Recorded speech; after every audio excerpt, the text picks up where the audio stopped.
നിലയ്ക്കും ഒരു ഐക്കൺ എന്ന നിലയ്ക്കും ഇത്ര ഇമ്പാക്ട് ഉണ്ടാക്കിയ ഒരു പ്ലെയർ എന്ന് അപ്പിയെ മാത്രം നമുക്ക് വിശേഷിപ്പിക്കാൻ പറ്റും.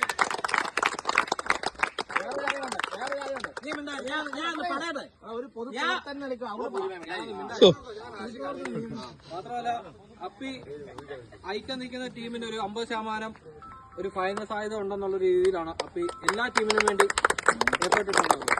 മാത്രമല്ല നമ്മൾ എന്തൊരു ജീവകാരുണ്യ പ്രവർത്തനമായിട്ട് അപ്പിയോട് ബന്ധപ്പെട്ടാൽ 3000 കുറയാതെ ഒരു എമൗണ്ട് ആണ് ഇതുവരെ അപ്പി നമുക്ക് തന്നിട്ടുള്ളത്. ഏറ്റവും കൂടുതൽ KPL നമ്മളെ എന്ത് കാര്യം നമ്മൾ ഇറങ്ങിയാലും 5000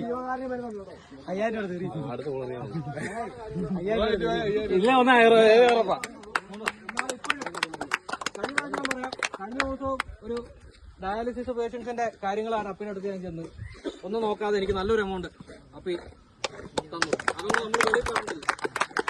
അടുത്തതായിട്ട് നമ്മുടെ ഇവിടെ ഏറ്റവും പ്രായം കൂടിയ ഒരു വ്യക്തി സീനിയർ നിലയ്ക്ക് മാമ അപ്പയെ കുറിച്ച് 2 വാക്ക് പറഞ്ഞു. എനിക്കൊന്നും പറയാൻ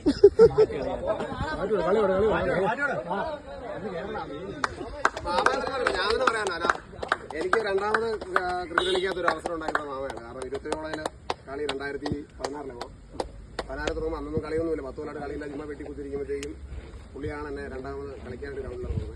അവിടെ നിന്നാണ് പിന്നെ ബാക്കിയുള്ള എല്ലാവരോടും താങ്ക് യു.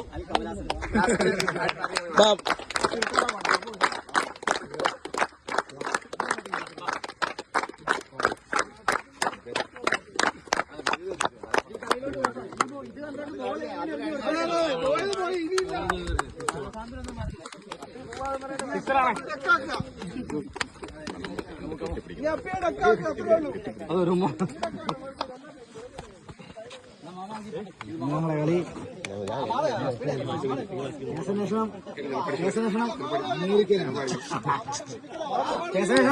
അമേരിക്കനാണ്.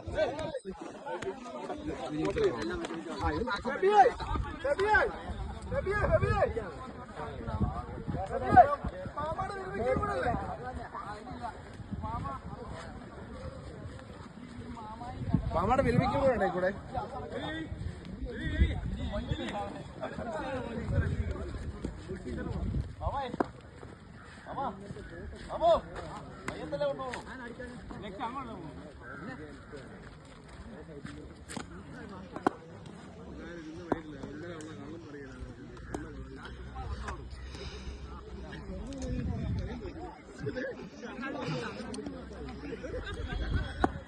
അതെല്ലാവരും